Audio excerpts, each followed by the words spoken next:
Hello and welcome to the online platform of Rouse Academy for Competitive Exams. And I, Pragya Pandey, welcome you all to our very special series on Daily News Review. बात करते हैं आज के महत्वपूर्ण articles के बारे में। सबसे पहले चर्चा करेंगे एक बहुत ही महत्वपूर्ण आर्टिकल के बारे में, द नेक्स्ट फ्रंटियर, गवर्नमेंट की रेगुलेशन एनवायरनमेंट स्पेस सेक्टर को लेकर। कल ही हमने पढ़ा था कि एफडीआई यहाँ पर 100% कर दिया है। उसी को लेकर ये पहला आर्टिकल हमें यहाँ पर देखने के लिए मिलेगा। देखिए, अगर हम बात करें स्पेस सेक्टर की, तो इंडिया ने रिफॉर्म्स लाना शुरू किए थे 2020 में, जब उसने अपने गेट ओपन करे प्राइवेट कंपनीज को और इंट्रोड्यूस करी ऐसी पॉलिसीज ताकि इनोवेशन को और मार्केट अपॉर्चुनिटीज़ को ग्रैब किया जा सके। और उसी को लेकर हम देख रहे हैं कि इंडिया ने अभी एफडीआई अलाउ कर दिया है up to 100% in particular sector of space. Notion की अगर हम बात करें, स्पेस कहीं ना कहीं फाइनल फ्रंटियर बनता है when it comes to transform your country, चाहे आप फाइनेंशियल सेक्टर में बात कर रहे हो, सोशियो इकोनॉमिक या जियोपॉलिटिकल सेक्शन में। इसी के हिसाब से अगर हम देखेंगे तो इंडिया ने जब 2020 में अपना स्पेस सेक्टर प्राइवेट एंटिटीज़ के लिए ओपन किया था, तो यहीं पर इंडिया ने कुछ पॉलिसीज़ रिलीज़ करी थी, जैसे जियो सपाइटल गाइडलाइंस, और साथ ही इंडियन स्पेस पॉलिसी को लेकर आया गया था। Indian National Space Promotion on Authorization Centre, जिसे हम इन स्पेस के नाम से भी जानते हैं, इसको इस्टेब्लिश किया गया ताकि प्राइवेट सेक्टर के पार्टिसिपेशन को यहाँ पर फैसिलिटेट किया जा सके। उसी के साथ टेलीकम्युनिकेशन एक्ट 2023, जिसने कहीं ना कहीं एक रास्ता ओपन कर दिया सैटेलाइट ब्रॉडबैंड सर्विसेज के लिए, जो कि इंडियन टेलीग्राफ एक्ट से अपना यहाँ पर सारा का सारा पावर लेते हैं। सो रिसेंट जो एफडीआई का डिसीजन है, फरवरी 21 की ही बात है, हमने कल ही डिस्कस किया था कि इंडियन गवर्नमेंट ने अलाउ कर दिया 100% foreign direct investment, manufacturing components को बनाने का हो, सिस्टम फॉर सैटेलाइट्स हो, ग्राउंड सेगमेंट हो या यूज़र सेगमेंट हो, इसके लिए 100% एफडीआई को अलाउ कर दिया है। वहीं 74 एफडीआई का जो लिमिट है 74% for satellite manufacturing operation and data product, उसको एज इट इज़ रखा गया है। और 49% लॉन्च व्हीकल स्पोर्ट्स और एसोसिएट सिस्टम को भी रखा गया है। हालांकि अगर इसमें किसी भी तरीके का इन्वेस्टमेंट बढ़ाना है तो उसके लिए सेंट्रल गवर्नमेंट की परमिशन की आवश्यकता होगी। इम्पॉर्टेंस क्या है इस एफडीआई का? देखिए, आप जानते हैं जब भी एफडीआई लाया जाता है, आप इनोवेशन लाते हैं, आप नई टेक्नोलॉजीज से यहाँ पर मैच करते हैं, जिससे आपका private space flight operation boost होता है, टेक्नोलॉजी डेवलप होती है, एप्लीकेशन डिज़ाइनिंग्स आपकी यहाँ पर बढ़ती है, जो कि कहीं ना कहीं किसी भी कंट्री के जो जो भी इनोवेशन या स्पेस को लेकर जो भी गोल्स हैं वो आपको देखने के लिए मिलते हैं। इंडिया का ये जो डिसीजन है, ये अपने आप में एक बहुत बड़ा स्ट्रैटेजिक मूव भी है, ताकि वो चाइना की जो एडवांस पोजीशनिंग सिस्टम है, जो चाइना का एक एडवांस पोजीशन है स्पेस डोमेन में, उसको यहाँ पर काउंटर कर सके। हालांकि unlike the China, India is less contentious foreign ties make it is an attractive destination, क्योंकि बहुत सारे लोग आते हैं और चाहते हैं कि फिर ऐसी कंट्रीज़ जहाँ पर जिनकी बहुत ज़्यादा कोई विवाद नहीं है, या जैसे चाइना की जो इमेज बनी हुई है ऐसी इमेज नहीं है, तो यहाँ पर जाकर स्पेस सेक्टर में इन्वेस्टमेंट करें। सो जिस तरीके से एफडीआई इम्प्रूव होगा, it can contribute to India's space economy by providing startups with improved access to talent and capital. Balancing opportunity है कहीं ना कहीं अप स्ट्रीम और डाउन स्ट्रीम एक्टिविटीज़ के लिए, जिसमें करंट स्क्यू को अप स्ट्रीम एक्टिविटीज़ के साथ भी लेकर आगे जाया जा सकता है। चलिए बात करते हैं इन स्पेस के बारे में। बहुत ही अच्छी सी चीज़ है, आपको पता होना चाहिए कि आखिर इन स्पेस क्या है। So Indian National Space Promotion and Authorization Centre की अगर हम बात करें, तो गवर्नमेंट की स्पेस प्रोग्राम इन इंडिया के अंतर्गत आपको एक ऑटोनोमस एजेंसी देखने मिल जाएगी, जिसका मुख्य काम है केवल और केवल प्राइवेट सेक्टर के पार्टिसिपेशन को बढ़ाना और इनोवेशन के लिए काम करना। इसको एक्चुअली जो हमारा ग्लोबल स्पेस मार्केट है, जो हमारी नीड थी करंट टेक्नोलॉजी को इम्प्रूव करने के लिए, उसको ध्यान में रखते हुए एक सिंगल विंडो फैसिलिटी के रूप में यहाँ पर बनाया गया between the Indian Space Research Organisation and non governmental entities, ताकि ये दोनों के बिहाफ पे यहाँ काम कर सके। 2020 में इसको इस्टेब्लिश किया गया, और साथ ही अगर हम बात करें तो इसका हेडक्वार्टर अहमदाबाद गुजरात में देखने के लिए मिलेगा। ऑब्जेक्टिव्स क्या हैं, जैसा मैंने आपको बता दिया, पहले तो इंडिया के स्पेस रिसोर्सेज को यूज़ करना, यूटिलाइज करना, स्पेस बेस्ड एक्टिविटीज़ को बढ़ाना, प्राइवेट ऑर्गेनाइजेशन की जो जितना भी इन्वॉल्वमेंट है उसको बढ़ाना, इसरो के साथ यहाँ पर कोऑर्डिनेशन बिठाना, साथ ही स्पेस इंफ्रास्ट्रक्चर, प्रेमाइसिस कंट्रोल, जितनी भी चीज़ें हैं उन सभी को मेंटेन करना, न्यू इंफ्रास्ट्रक्चर फैसिलिटीज़ को क्रिएट करना भी इसका उद्देश्य देखने के लिए मिलता है। चलिए, moving on to the next article of the day, and we are talking about the European Union मल स्वीपिंग फोर्स्ड लेबर। चलिए समझते हैं कि आखिर क्या हुआ है। जर्मन इंडस्ट्री ने एक क्रिटिकल जंक्चर बैलेंस इशू किया है, interest in China with increasing scrutiny over human right concern. Recent एक इंसिडेंट हुआ था वॉक्सवैगन BASF, जहाँ पर एलिगेशंस लगाए गए थे against the Apple, highlight the complexity of German operation operating in China. समझिए, यहाँ पर वॉक्सवैगन फेस कर रहा है उगियार फोर्स्ड लेबर इशू को लेकर, जो कि अपने आप में एक बहुत ही चिंता का विषय बन जाता है। वॉक्सवैगन ओन ब्रांड की अगर हम बात करें तो इन्होंने यूएस में एक चैलेंज फेस किया, जहाँ पर यूएस अथॉरिटीज़ ने यहाँ पर इम्पाउंड किया कि भाई vehicle under the Uyghur forced labour prevention act का यहाँ पर वायलेशन किया जा रहा है। हालांकि वॉक्सवैगन ने रिस्पॉन्स किया, इन्होंने इंक्लूड किया कि भाई no, there was no prior knowledge, कोई नोटिफिकेशन नहीं था यूएस अथॉरिटीज़ का, इस तरीके से जो भी सप्लायर रोल है उसमें इनका कोई लेना देना नहीं है। हालांकि इस आर्टिकल में बहुत कुछ जानने लायक नहीं है, हमें डायरेक्टली बात करनी है जिनजियांग प्रोविंस की चाइना को लेकर, वो थोड़ा सा इंपॉर्टेंट हो जाता है। लेकिन अगर आप अभी भी जानना चाहते हैं कि आखिर और सिनेरियो क्या है, तो देखिए BSF ने एलिगेशंस लगाए, जो कि एक और जर्मन फर्म है, इनको भी एलिगेशंस फेस करने पड़े related to force labour in its supply chain, particular Xinjiang province में।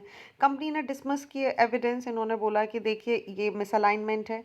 वहीं जर्मन मीडिया का रिपोर्ट की अगर हम बात करें तो इन्होंने भी बोला है कि भाई चाइनीज़ पार्टनर इस तरीके से इन पे एलिगेशंस लगा रहे हैं। तीसरा अगर हम बात करें Apple supplier lens technology and lobbying concern, Apple ने भी क्रिटिसाइज किया for lobbying against the UFLPA provision faced allegation regarding its supply lens technology and forced labor। Lens technology की बात करें तो it was one of the several Apple supplier accused, prompting the tech giant to back the supplier claim of no right abuse। ऐसे में multinational corporation commonly respond कर रहे हैं with outright denial of effort to distance themselves from allegation revealed in the internal audit. Volkswagen ने claim किया है कि इसकी जो जिनजियांग फैक्ट्री है it was cleared of wrong doing by any auditor. वहीं BSF ने भी असर्ट किया है कि वैल्यू को असर्ट किया, और उन्होंने बोला कि भाई किसी भी तरीके का फोर्स्ड लेबर उनकी सप्लाई चेन में नहीं है। वहीं एप्पल ने भी एम्फेसाइज किया है कि उनकी ज़ीरो टॉलरेंस पॉलिसी है, ऐसे में वो सरप्राइज ऑडिट भी कंडक्ट करते हैं, और अगर किसी भी प्रकार का इस तरीके के वायलेशन पाए जाते हैं तो उसको पूरी तरीके से ख़त्म भी करने की पावर एप्पल रखता है। ये सारी चीज़ें हैं। अब क्यों कनेक्शन है, आप देखिए चाइना में आप सभी को पता है कि कई बार रिपोर्ट्स आ चुकी हैं कि उगियार मुस्लिम्स को रिप्रेस किया जा रहा है। चाइना में बहुत बड़ा जेनोसाइड हुआ था, जो कि कहीं ना कहीं ह्यूमैनिटी के लिए एक बहुत बड़ा क्वेश्चन मार्क भी है, जिस पे no one was even talking about. 2021 में Uyghur force labour prevention act यहाँ पर टारगेट किया बनाया गया, जो which was targeting human right violation including force labour in Xinjiang China. ये लॉ यहाँ पर प्रिज्यूम करता है कि कोई भी प्रोडक्ट है जो जिनजियांग में जहाँ पर इन्वॉल्व होता है force labour, labelling them high priority and request public companies to clarify to SEC that their product are free from Xinjiang forced labor। UFLPA की बात करें तो इन्होंने इस तरीके के violation, torture, arbitrary detention, forced labour हो गया, मुस्लिम्स के जो भी खिलाफ हो रहा है उसके खिलाफ यहाँ पर बोला है कि भाई ऐसी कुछ भी एक्टिविटीज़ हमें देखने के लिए नहीं मिल रही है। ओके, इनिशियली चाइना ने डिनाई किया कि भाई इस तरीके का कोई भी इंटर्नमेंट कैंप यहाँ पर है। लेटर उन्होंने इस तरीके की बातें बोली कि नई वोकेशनल ट्रेनिंग कैंप्स हैं। ये सारी चीज़ें कहीं ना कहीं यहाँ पर हमें देखने मिलती है। नाइकी और H&M की भी अगर हम बात करें तो उन्होंने भी कॉन्सिक्वेंसेस फेस करे थे with Chinese consumer boycotting their product as part of the retaliation measure. तो बहुत सारी चीज़ें हैं जो चाइना के ग्लोबल बिजनेस पर इस तरीके से इम्पैक्ट डालती हैं। चलिए बात करते हैं जिनजियांग प्रोविंस के बारे में। तो सबसे पहले इसका लोकेशन देख लीजिए। जिनजियांग एक ऑटोनोमस रीजन है जो कि नॉर्थ वेस्ट चाइना में आपको देखने मिल जाएगा। अगर आप देखेंगे तो इसके पास आपको बहुत सारी इंपॉर्टेंट 8 कंट्रीज़ देखने मिल जाएंगी, जिसके अंतर्गत आपको Afghanistan, Pakistan, Kyrgyzstan, India, Kazakhstan, Mongolia, Russia और तज़ाकिस्तान देखने के लिए मिल जाते हैं। चाइना की लार्जेस्ट पॉलिटिकल यूनिट है, लगभग 1.6 मिलियन स्क्वायर किलोमीटर का क्षेत्र इसके अंतर्गत आ जाता है। पॉपुलेशन की बात करें तो लगभग 25 मिलियन पॉपुलेशन आपको देखने के लिए मिल जाती है। कहीं ना कहीं माना जाता है कि जो उइगर एथनिक माइनॉरिटी हैं, प्रीडोमिनेटली मुस्लिम और टर्किश लैंग्वेज बोलने वाले जो हैं, उनका ये क्षेत्र माना जाता है। चाइनीज़ गवर्नमेंट को कई बार अक्यूज़ भी किया गया है कि उन्होंने उइगर मुस्लिम्स को ख़त्म करने के लिए उनको यहाँ पर पूरी तरीके से इंटरमेंट कैंप्स बनाए हैं, और उसके कारण यहाँ पर बहुत बार ऐसी सिचुएशन भी हुई है कि इनका परसिक्यूशन भी इनके द्वारा किया गया है। हालांकि अगर हम चाइनीज़ गवर्नमेंट के हिसाब से देखें तो इन सारे क्लेम्स को पूरी तरीके से डिनाई कर देती है। चलिए moving on to the next article, हम बात करने वाले हैं इंटरपोल की। उसका ब्लू कॉर्नर नोटिस क्या होता है, ये सारी चीज़ें क्या हैं इन टर्म्स का, रेड कॉर्नर नोटिस का क्या मतलब होता है, let's understand these thing. Interpol जो कि 194 मेंबर्स कंट्रीज़ का एक सेक्शन आपको देखने मिल जाता है, बहुत वाइटल इन्फॉर्मेशन शेयर करते हैं पुलिस फोर्सेज जो भी इसके पार्ट होते हैं, ताकि क्राइम्स को कलेक्टिवली यहाँ पर ख़त्म किया जा सके। क्रिटिसिज्म अराइज हुए हैं regarding the potential misuse of Interpol's notice system, particularly जहाँ पर हम ब्लू कॉर्नर इस नोटिस पीरियड की बात कर रहे हैं। देखिए, ब्लू कॉर्नर नोटिस को परसीव किया जाता है to be less scrutinize compare to the red corner notice, leading to concern about the political targeting of refugee and dissidents. Type समझते हैं। इंटरपोल बेसिकली 7 प्रकार के नोटिस यहाँ पर रिलीज करता है, जिसके अंतर्गत red, yellow, blue, black, green, orange और पर्पल नोटिस हमें देखने के लिए मिलते हैं। ब्लू कॉर्नर नोटिस की अगर हम बात करें तो इसका मतलब है इंक्वायरी नोटिस। ठीक है, ब्लू कॉर्नर नोटिस जिसे इंक्वायरी नोटिस के नाम से जाना जाता है, ये फैसिलिटेट करता है जो शेयरिंग है critical crime related information among the police force in the member states, उसके बारे में काम करता है। इसके अंदर आपके पर्सनल क्रिमिनल रिकॉर्ड्स जो होते हैं किसी भी व्यक्ति के, उनको वेरीफाई किया जाता है, आइडेंटिफाई किया जाता है और लोकेट किया जाता है। एग्जाम्पल के तौर पर समझे तो 2020 ने इंटरपोल ने इशू किया था blue collar notice to assist in locating the fugitive self style godman Nithyanandam, आप सभी को याद होगा। उसके लिए यहाँ पर इन्होंने ब्लू कॉर्नर नोटिस जारी किया था। Striking a balance in crucial between facilitating police operation through Interpol and prevention the potential misuse of notice for political purpose. Ongoing efforts की बात करें तो कहीं ना कहीं इसको लेकर बहुत ज़्यादा इशू देखने के लिए मिल रहे हैं। वहीं रेड कॉर्नर नोटिस की बात करें तो इसको इशू किया जाता है by the member states with the aim of apprehending a wanted criminal for extradition or legal action within the bound of the law। यहाँ पे टारगेट किया जाता है किसी इंडिविजुअल जो कि वांटेड है फॉर द प्रोसिक्यूशन और serving a sentence based an arrest warrant, या कोर्ट के किसी डिसीजन के बाद आप देखेंगे किसी कंट्री ने रिक्वेस्ट किया है तब इसको रिलीज किया जाता है। रिक्वेस्टिंग कंट्री को यहाँ पर need not to be fugitives home country.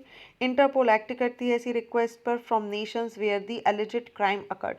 Red corner notice की बात करें तो they typically follow criminal conviction leading to potential arrest, extradition, other repercussion like bank account closure, और ये सारी चीज़ें आपको इसके अंतर्गत देखने के लिए मिल जाती हैं। समझिए distinction with blue corner notice. Blue corner notice, red corner notice दोनों ही कहीं ना कहीं फाइलिंग ऑफ क्रिमिनल चार्जेस के बाद यहाँ पर देखने मिलते हैं, जिसके अंदर कुछ लीगल प्रोसीडिंग्स होती हैं। 2018 में एक रेड कॉर्नर नोटिस यहाँ पर जारी किया गया था against the fugitive billionaire Nirav Modi, आप सभी को याद होगा, जिन्होंने बहुत बड़ा घपला किया था पंजाब नेशनल बैंक में। इंटरपोल ने रिजेक्ट कर दिया इंडिया की रिक्वेस्ट को 2022 में। इंडिया ने जहाँ पर रिक्वेस्ट किया था for the red corner notice against the Gurpatwant Singh Punnu, जो कि कहीं ना कहीं क्लियर पॉलिटिकल डायमेंशन में आपको इन्वॉल्व होते हुए दिखाई दिए थे। इंटरपोल के नोटिस सिस्टम की अगर हम बात करें तो ये कहीं ना कहीं इसका पॉलिटिकल मिसयूज़ हमें देखने मिलता है, जहाँ पे यूजुअली आप देखेंगे तो रशिया इस तरीके के एक्विजिशन फेस करता है कि एक्सप्लॉइट किया जा रहा है इंटरपोल के नोटिस सिस्टम का फॉर पॉलिटिकल पर्पस, जहाँ पे 38% पब्लिक रेड नोटिस एट्रीब्यूट यहाँ पर कंट्रीज़ रिलीज़ कर देती हैं। वहीं अगर हम बात करें चाइना, ईरान, टर्की और ट्यूनीशिया की, ये ऐसी कुछ दूसरे स्टेट्स भी हैं जिनको अक्यूज़ किया जा रहा है कि ये कहीं ना कहीं इंटरपोल के नोटिस और अथॉरिटीज़ का मिसयूज़ यहाँ पर कर रही हैं, जिसकी वजह से ह्यूमन राइट्स का वायलेशन भी हमें देखने के लिए मिल जाता है। चलिए, तो ये था इस पर्टिकुलर आर्टिकल के बारे में। लेट्स अंडरस्टैंड, आपको ये क्लियर हो गया होगा ब्लू कॉर्नर स्टोर और रेड कॉर्नर स्टोर का संबंध किससे है। बात करते हैं अगले आर्टिकल के बारे में, which is quite important. We'll be talking about the Interpol. Interpol की बात करें तो 1923 में से इस्टेब्लिश किया गया था। हेडक्वार्टर लियोन, फ्रांस में आपको देखने के लिए मिल जाएगा। 7 रीजनल ब्यूरोज के साथ ये वर्ल्ड वाइड यहाँ पर काम करता है। नेशनल क्राइम ब्यूरो, हर कंट्री का नेशनल क्राइम ब्यूरो आपको इसका मेंबर देखने के लिए मिल जाएगा। ऑफिशियली बात करें तो इसको इंटरनेशनल क्रिमिनल पुलिस ऑर्गेनाइजेशन के नाम से जाना जाता है। वर्ल्ड की सबसे बड़ी इंटरनेशनल पुलिस ऑर्गेनाइजेशन है, जिसके अंतर्गत 196 कंट्रीज़ की पुलिस फोर्स एक साथ क्राइम्स को से निपटने के लिए काम करती हैं। मिशन की बात करें तो इनका मुख्य उद्देश्य लॉ इन्फोर्समेंट को ब्रॉड करना, साथ ही मेंबर कंट्रीज़ के साथ क्रिमिनल जस्टिस के लिए ह्यूमैनिटेरियन पॉइंट ऑफ व्यू से, पब्लिक सेफ्टी के पॉइंट ऑफ व्यू से डेटा को ट्रांसफ़र करना, इन्वेस्टिगेशन एफर्ट्स बनाना ताकि ग्लोबल सेफ्टी एंड सिक्योरिटी को मेंटेन किया जा सके। इंटरपोल की बात करें तो इसके अंतर्गत 19 पुलिस डेटाबेस आपको देखने के लिए मिल जाते हैं, जिसके अंतर्गत बहुत सारी crucial information related with the crime and criminal accessible real time member countries के साथ शेयर की जाती हैं। ओके, इंटरनेट अगर हम इनकी बात करें तो बहुत सारी कोलैबोरेशन भी करते हैं ताकि इंटरनेशनल लेवल पर इस तरीके की चीज़ों को ख़त्म किया जा सके।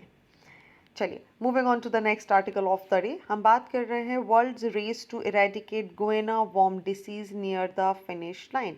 इंपॉर्टेंट चीज़ समझ लीजिए, गुएना वॉर्म डिसीज़ जिसने अफेक्ट कर रखा है 3.5 मिलियन लोगों को 1980 में, इसका एक रिमार्केबल डिक्लाइन हमें देखने के लिए मिला है और ये रिपोर्ट रिलीज़ करी है WHO के द्वारा। ठीक है, चलिए समझ लेते हैं कि आखिर ये सारी की सारी चीज़ें थी क्या, ये बीमारी क्या है, किस तरीके से ये इवॉल्व होती है। Let's understand it one by one.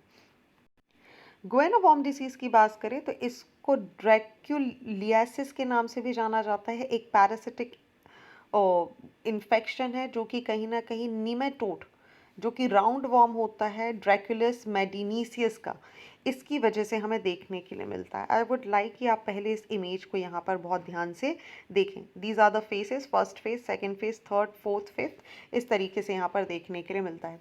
ये एक लॉन्ग थ्रेड लाइक वॉर्म है जो कि ह्यूमन बॉडी में आपको देखने के लिए मिल जाता है। अगर हम इस पैरासाइट की लाइफ साइकिल की बात करें तो ये पैरासाइट नेमोटोड होता है जो कि ह्यूमन बॉडी को इम्पैक्ट करता है। इसकी लाइफ साइकिल की अगर आप बात करेंगे तो ये वाटर फ्ली है, एक इंटरमीडिएट होस्ट की तरह काम करता है। ह्यूमन इससे बहुत ज़्यादा इम्पैक्ट हो जाते हैं अगर वो इससे कंटामिनेटेड वाटर को यहाँ पर पी लेते हैं, जो कि यहाँ पर बहुत आसानी से गुएना वॉर्म लार्वा यहाँ पर डेवलप हो जाता है। After ingestion, it takes about 1 year for larva to develop into adult worm inside the human body. Adult female guena worm की बात करें, which can grow up to several feet in length, eventually emerge from the skin, usually in the lower extremities. Symptoms की बात करें तो इस एक painful process होती है जिसमें आपको फीवर, नोशिया, लोकलाइज इन्फ्लेमेशन आपको देखने के लिए मिलता है। इसकी वजह से स्किन्स पर ब्लस्टर्स देखने के लिए मिल जाते हैं और जब जैसे जैसे ये बढ़ता जाता है तो इमर्जिंग सेंसेशन भी, इसके बर्निंग सेशन भी बढ़ने लगते हैं। ट्रांसमिशन की बात करें तो मैंने जैसा आपको बताया, जो भी कंटामिनेटेड वाटर है उसकी वजह से ये शिफ्ट होता है। वहीं जो भी व्यक्ति इस पानी को पीते हैं वो इससे कॉपेपोट से इन्फेक्ट हो जाते हैं and can become host for the guinea worm larva. The larva mature into long thread like worm inside the human body. Prevention की बात करें तो इसके लिए सेफ ड्रिंकिंग वाटर बहुत इंपॉर्टेंट है, जिसके लिए आप देखिए पानी को फिल्टर करना ज़रूरी है। बहुत सारे सोर्सेज के थ्रू इसको फिल्टर करा जाना चाहिए ताकि जो फाइन मैश फिल्टर की अगर हम बात करें बेसिकली उसका यहाँ पर इस्तेमाल होना बहुत ही ज़रूरी है। फाइनली इसको यहाँ से इरेडिकेट करने के लिए बहुत अच्छे से एफर्ट्स उठाए जा चुके हैं, क्योंकि अगर हम इसके स्प्रेड की बात करें तो वो लगभग आपको कुछ इतना ज़्यादा अफ्रीकन कंट्रीज़ में देखने के लिए मिलता है। इस in fact not alone the African country, बल्कि इंडिया भी इसकी चपेट में है। हालांकि condition is not very serious, but still इसको एरेडिकेट करना, इसकी साइकिल को यहाँ पर ख़त्म करना बहुत इंपॉर्टेंट है, क्योंकि इसकी वजह से आप देखेंगे लोगों को अल्सर, ब्लिस्टर जैसी problem, intense pen, swelling, secondary bacterial infection, nausea, vomiting जैसी बहुत सारी चीज़ों से सफ़र करना पड़ता है। इम्पॉर्टेंटली अगर हम देखेंगे तो 90% गुएना वॉर्म्स की वजह से लोगों के जो पैर हैं वो बहुत ज़्यादा इससे सफ़र करते हैं, उनकी स्किन यहाँ पर बहुत ज़्यादा सफ़र कर रही है, और इसके कहीं ना कहीं सेकेंडरी इन्फेक्शंस की भी केसेस हमें देखने के लिए मिलते हैं।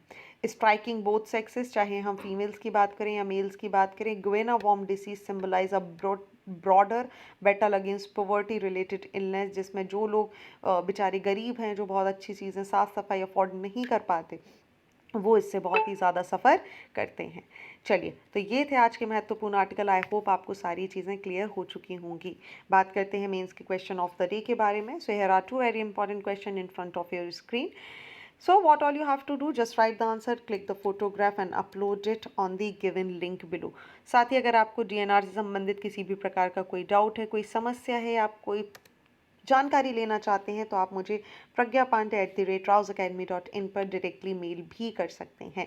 सो thank you for watching this video. Do not forget to hit like button, comment your valuable feedback, and also press the subscribe button to never miss any updates. Please follow us on Instagram and Facebook. Links are given below in the description box. Thank you and see you soon.